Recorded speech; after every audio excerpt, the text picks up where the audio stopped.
शांति बाबा। आज 9 फरवरी 2025 है और आज हमें मिलने वाली है अव्यक्त मुरली जो चली थी 18 जनवरी 2004 को।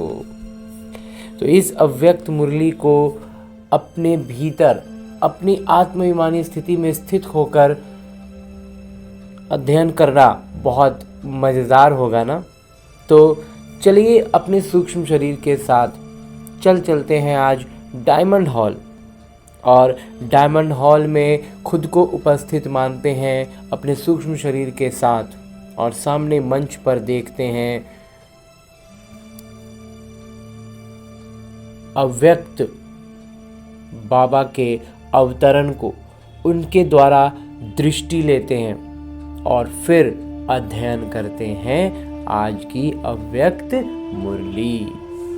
आज की इस अव्यक्त मुरली का श्रीमत है कि वर्ल्ड अथॉरिटी के डायरेक्ट बच्चे हैं, विश्व के सर्वोच्च सत्ता के हम डायरेक्ट बच्चे हैं। इस स्मृति को इमर्ज रख सर्व शक्तियों को ऑर्डर से चलाओ। सर्व शक्तियाँ मेरे अधीन हैं, मैं आत्मा जैसे जिस शक्ति को जब जहाँ जैसे लगाना चाहूँ लगा सकूँ।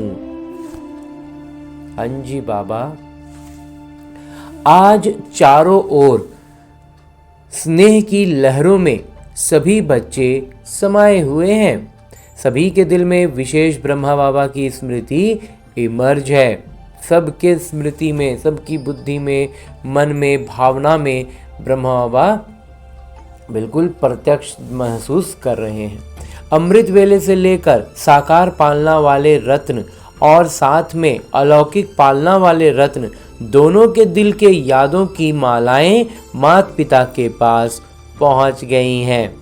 सभी के दिल में माता पिता के स्मृति की तस्वीर दिखाई दे रही है और बाबा के दिल में सर्व बच्चों की स्नेह भरी याद समाई हुई है। सभी के दिल में एक ही स्नेह भरा गीत बज रहा है, मेरा बाबा। और बाबा के दिल से यही गीत बज रहा है, मेरे मीठे मीठे बच्चे। ये ऑटोमेटिक गीत, अनहद गीत कितना प्यारा है।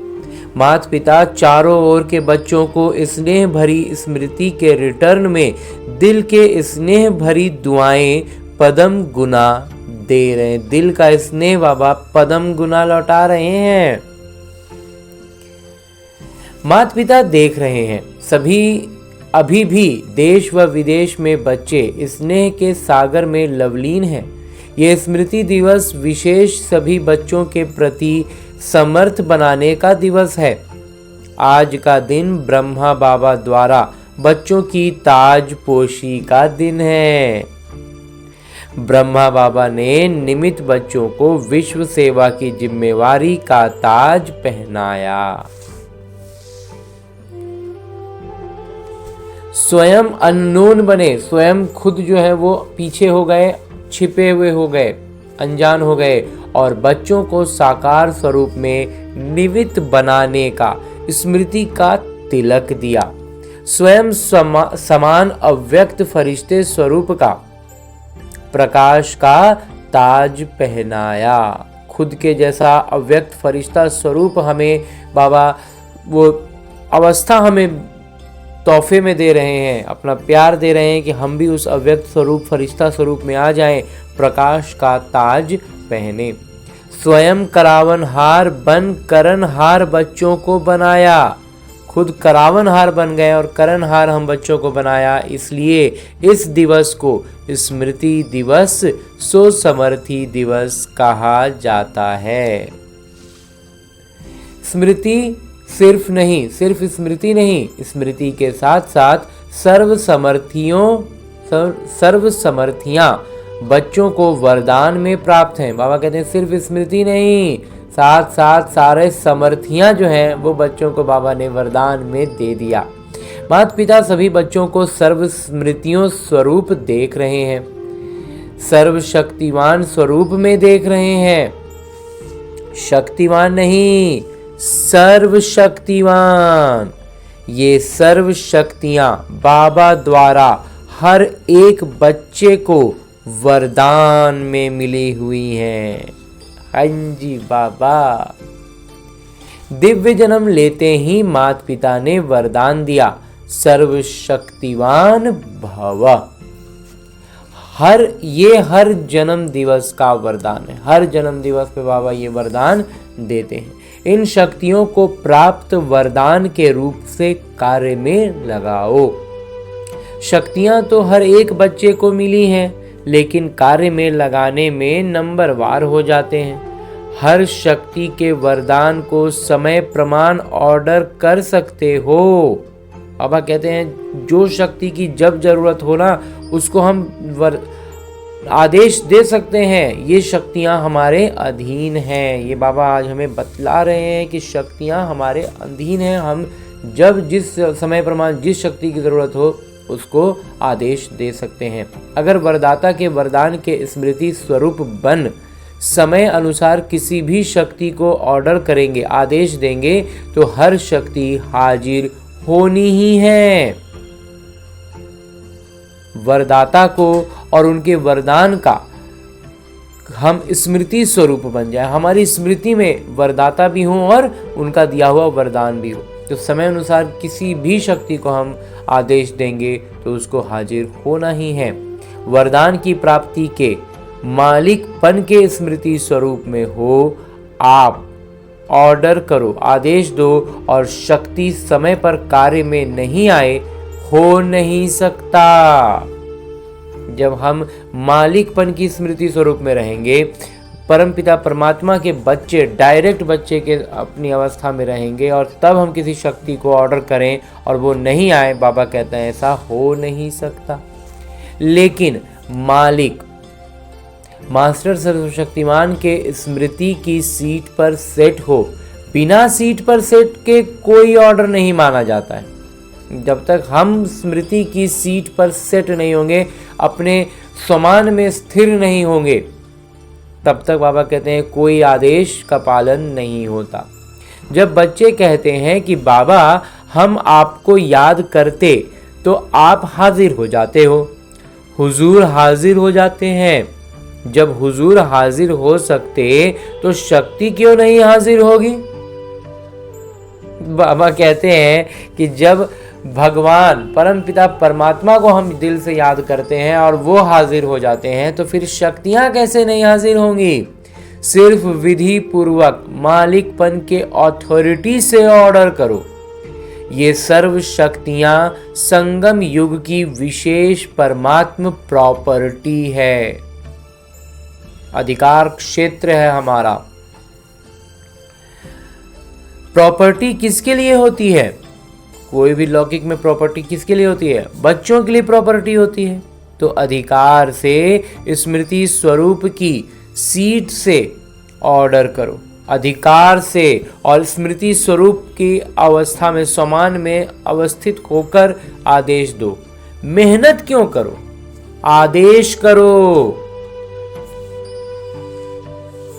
विश्व की अथॉरिटी के डायरेक्ट बच्चे हो, विश्व के सर्वोच्च सत्ता परमपिता परमात्मा के हम डायरेक्ट बच्चे हैं, एकदम उनके करीबी बच्चे हैं। तो ये स्मृति का नशा सदा इमर्ज रहे, ये हमेशा बुद्धि में एकदम उभरा हुआ रहे, एकदम आगे में रहे ये बात कि हम भगवान के बच्चे हैं। तो हम आदेश देंगे शक्तियों को। अपने आप को जांच करो, वर्ल्ड अलमाइटी अथॉरिटी की अधिकारी आत्मा हूं। ये स्मृति स्वतः ही रहती है, ये स्वाभाविक स्वभाव में है ये बात कि मैं अलमाइटी अथॉरिटी का अधिकारी आत्मा हूं। रहती है या कभी कभी रहती है, कभी कभी याद रहता है, कभी कभी फिर भूल जाते हैं, ऐसा होता है। आजकल के समय में तो अधिकार लेने के ही झगड़े हैं, और आप सबको परमात्म अधिकार, परमात्म अथॉरिटी जन्म से ही प्राप्त है। लौकिक दुनिया में अधिकार लेने के लिए कितना वाद विवाद, झगड़े, झंझट सब हो रहे हैं, और यहाँ बाबा खुले हाथों से दे रहे हैं, जन्मते के साथ मिल गया। तो अपने अधिकार की समर्थी में रहो, तो फिर वो अधिकार का इस्तेमाल करो ना। स्वयं भी समर्थ रहो और सर्व आत्माओं को भी समर्थी दिलाओ।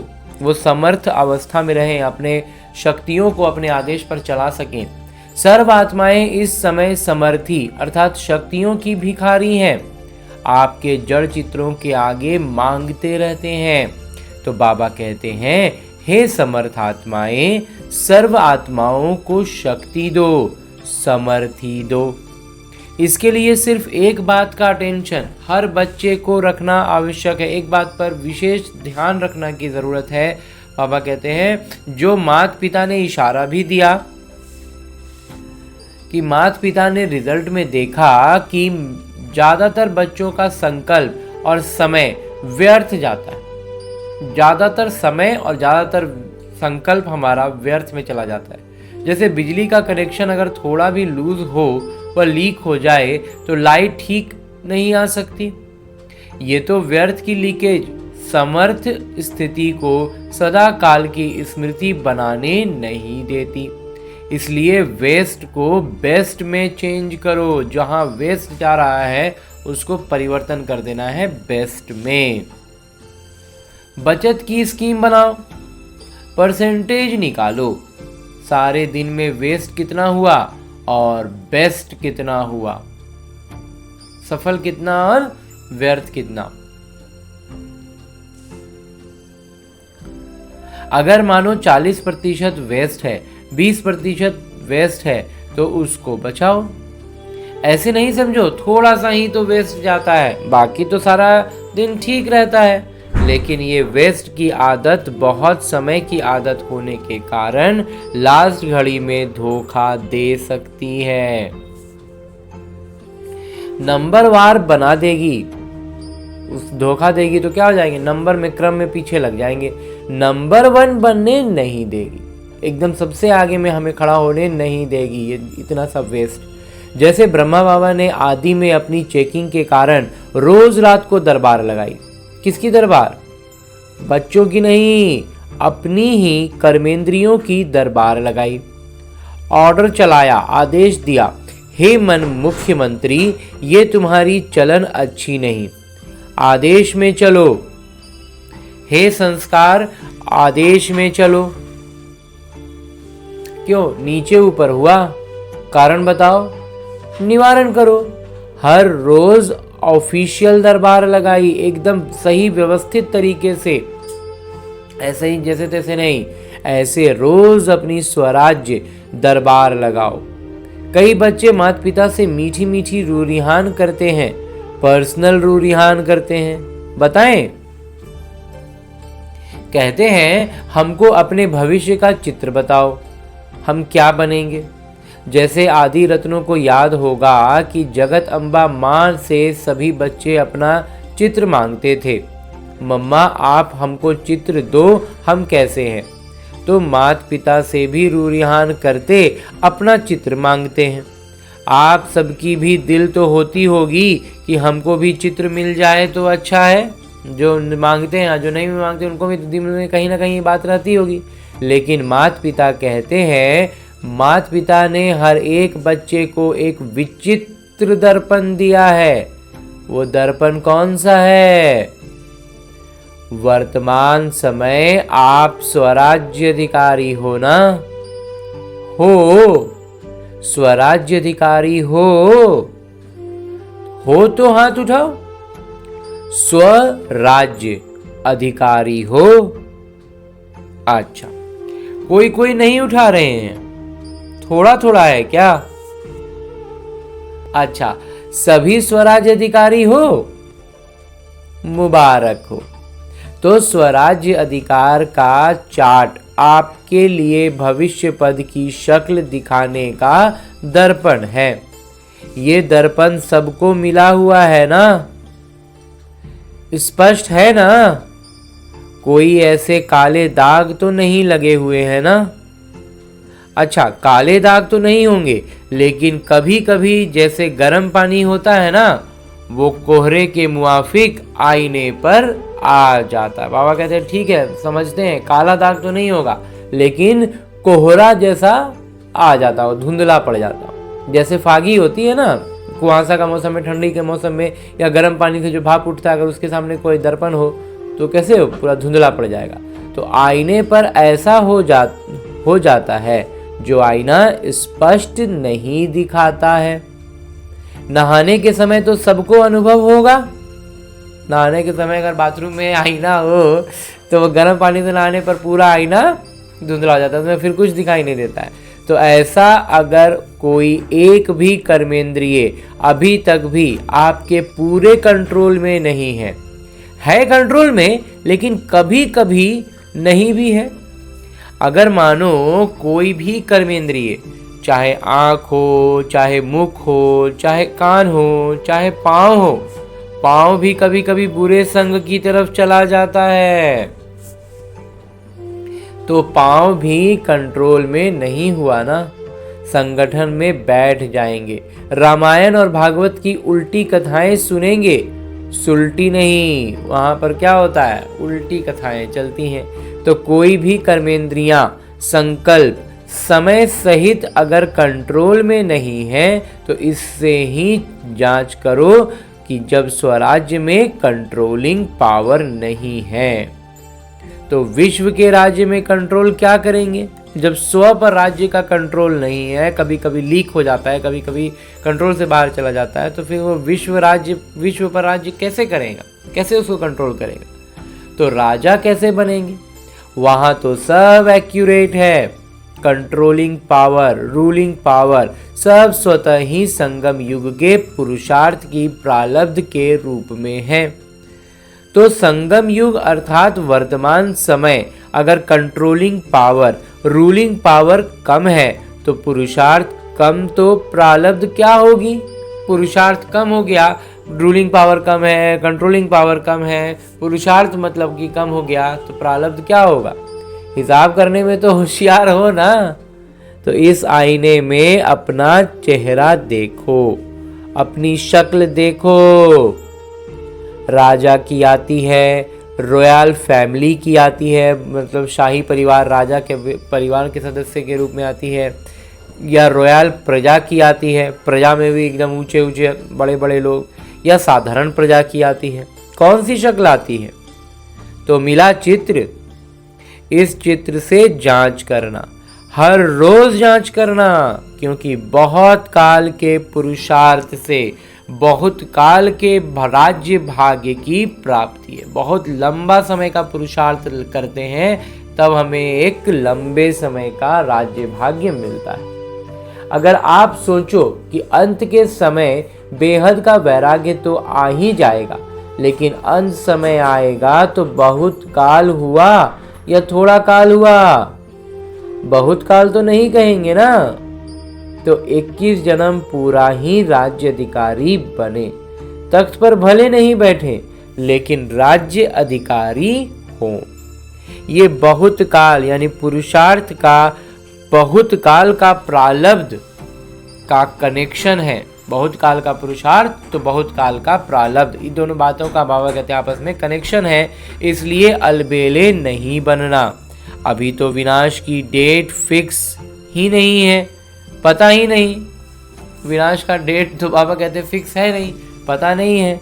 8 वर्ष होगा, 10 वर्ष होगा, पता तो है नहीं, है ही नहीं। तो जाने वाले समय में हो जाएंगे, नहीं तो जब जाने का समय होगा तब तैयार हो जाएंगे। बाबा कहते हैं ये नहीं। विश्व के अंतकाल सोचने के पहले अपने जन्म का अंतकाल सोचो।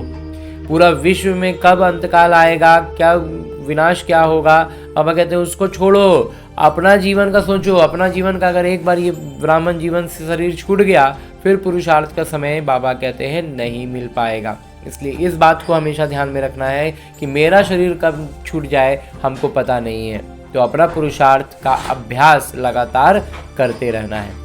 आपके पास डेट फिक्स है, किसके पास पता है कि इस डेट पर मेरा मृत्यु होना है? किसको पता है ये बात कि मेरा मृत्यु किस डेट पर होना है किसी के पास? नहीं है ना। तो विश्व का अंत तो होना ही है, समय पर होगा ही, लेकिन पहले अपनी अंतकाल सोचो और जगदम्बा का स्लोगन याद करो। क्या स्लोगन था? हर घड़ी अपनी अंतिम घड़ी समझो। अचानक होना है, डेट नहीं बताई जाएगी, न विश्व की न आपके अंतिम घड़ी की। सब अचानक का खेल है, इसलिए दरबार लगाओ। हे राजे, स्वराज्य अधिकारी राजे, अपनी दरबार लगाओ, आदेश में चलाओ, क्योंकि भविष्य का गायन है। लॉ एंड ऑर्डर होगा, वहां सब कुछ सुव्यवस्थित होगा, स्वतः ही होगा। प्रेम और कायदे मर्यादा दोनों का ही संतुलन होगा, प्यार भी होगा, मर्यादा भी होगा, और बिल्कुल स्वाभाविक होगा।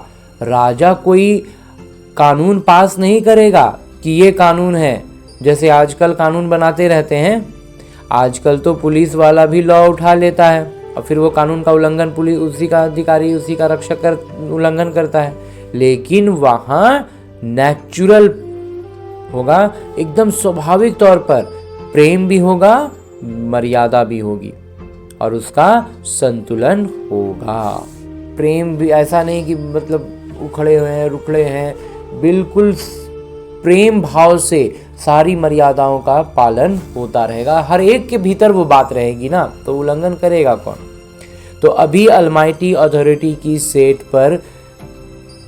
सीट पर सेट रहो।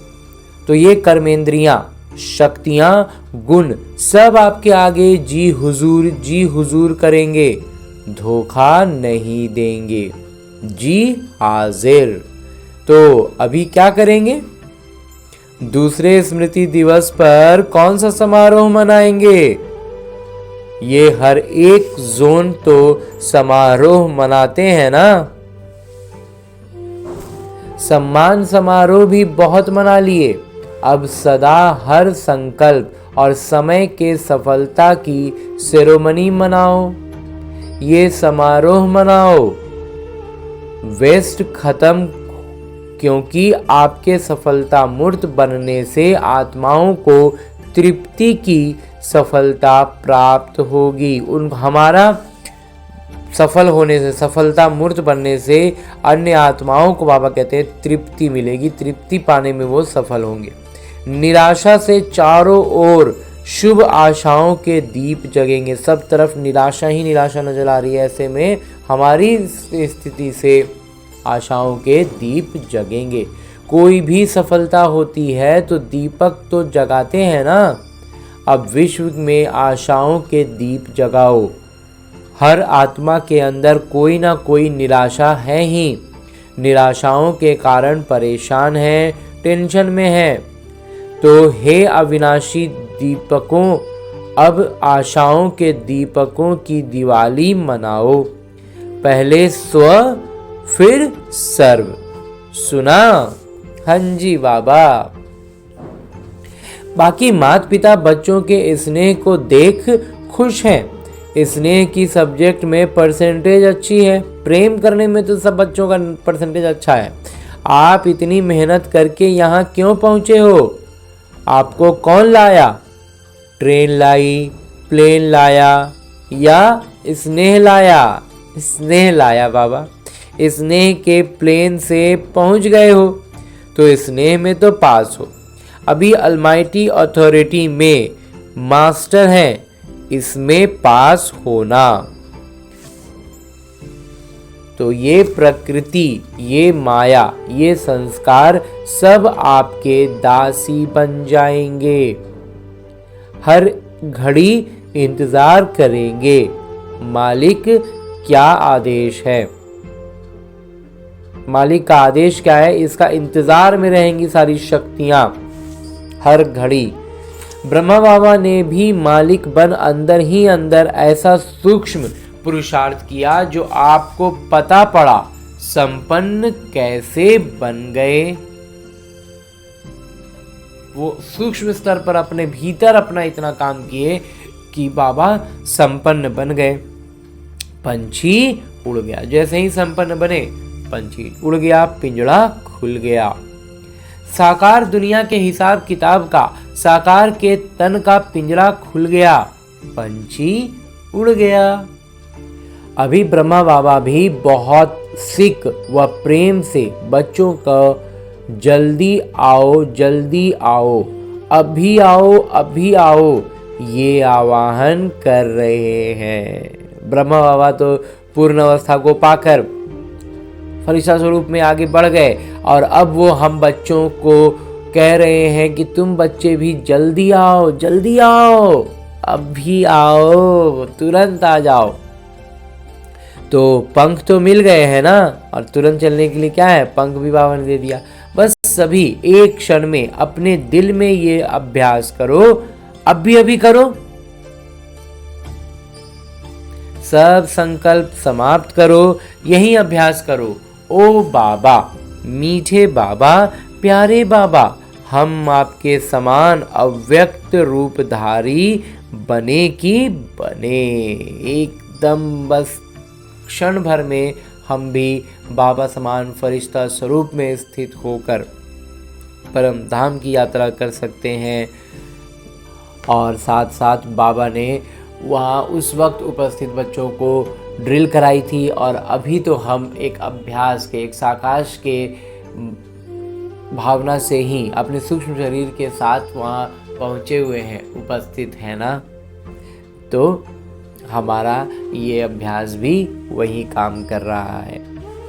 अच्छा, चारों ओर के स्नेही सो समर्थ बच्चों को, चारों ओर के स्वराज्य अधिकारी सो विश्व राज्य अधिकारी बच्चों को, चारों ओर के अलमाइटी अथॉरिटी की सीट पर सेट रहने वाले तीव्र पुरुषार्थी बच्चों को, सदा मालिक बन प्रकृति को, संस्कार को, शक्तियों को, गुणों को आदेश पर चलाने वाले विश्व राज्य अधिकारी बच्चों को, बाबा समान संपूर्णता को, संपन्नता को समीप लाने वाले देश विदेश के हर स्थान के कोने कोने के बच्चों को समर्थ दिवस का, माता पिता का याद, प्यार और नमस्ते।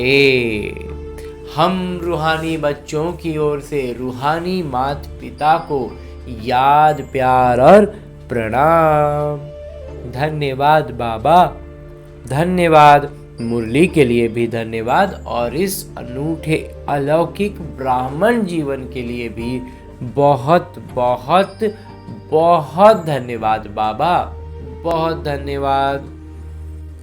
अभी माता पिता को विशेष कौन याद आ रहा है? जनक बच्ची। खास संदेश भेजा था कि मैं सभा में हाजिर अवश्य होंगी। तो चाहे लंदन, चाहे अमेरिका, चाहे ऑस्ट्रेलिया, चाहे अफ्रीका, चाहे एशिया और सर्व भारत के हर देश के बच्चों को एक एक को नाम और विशेषता सहित याद, प्यार। बाबा हर एक बच्चे का नाम लेकर के उसको याद और प्यार दे रहे हैं। उनकी विशेषताओं को भी बाबा सराह रहे हैं। आपको तो सम्मुख याद प्यार मिल रहा है ना। हम तो अभी सूक्ष्म शरीर के साथ वहीं बाबा के सम्मुख उपस्थित हैं, मंच के बिल्कुल करीब बाबा से दृष्टि ले रहे हैं। इस अनुभूति से सराबोर होकर हम आज की इस मुरली का अध्ययन कर रहे हैं। तो बाबा हमसे पूछ रहे हैं कि आपको तो सम्मुख का याद प्यार मिल रहा है ना। हाँ जी बाबा। अच्छा, आज मधुबन वालों को भी याद किया। ये आगे आगे बैठते हैं ना, सबसे आगे मधुबन वाले बैठते हैं। हाथ उठाओ मधुबन वाले। मधुबन की सभी भुजाएं। मधुबन वालों को विशेष त्याग और भाग्य सूक्ष्म में तो प्राप्त होता है, क्योंकि रहते पांडव भवन में, मधुबन में, शांतिवन में हैं, लेकिन मिलने वालों को मौका मिलता है। मधुबन साक्षी होके देखता रहता है। इस बात का साक्षी मधुबन बनता है, लेकिन दिल पर सदा मधुबन वाले याद हैं। बाबा कहते हैं अब मधुबन से वेस्ट का नाम निशान समाप्त हो, पूरा तरह से वेस्ट मधुबन वालों का पहले खत्म हो। सेवा में, स्थिति में सब में महान बनना है मधुबन वालों को, क्योंकि वहाँ पर टिकी हैं सभी बच्चों की उम्मीदें, वो उनसे एक विशेष जुड़ाव हो जाता है कि मधुबन वाले हैं, तो बाबा इसलिए कहते हैं कि उनसे व्यर्थ पूरा समाप्त हो जाना चाहिए, चाहे सेवा में हो चाहे अपनी स्थिति में, किसी भी परिस्थिति में अपनी स्वस्थिति में रहना है। ठीक है ना। मधुबन वालों को भूलते नहीं हैं, लेकिन मधुबन को त्याग का मौका देते हैं। अच्छा, आगे बाबा वरदान दे रहे हैं। वरदान देते हुए मेरे बाबा कहते हैं, मस्तक द्वारा संतुष्टता के चमक की झलक दिखलाने वाले,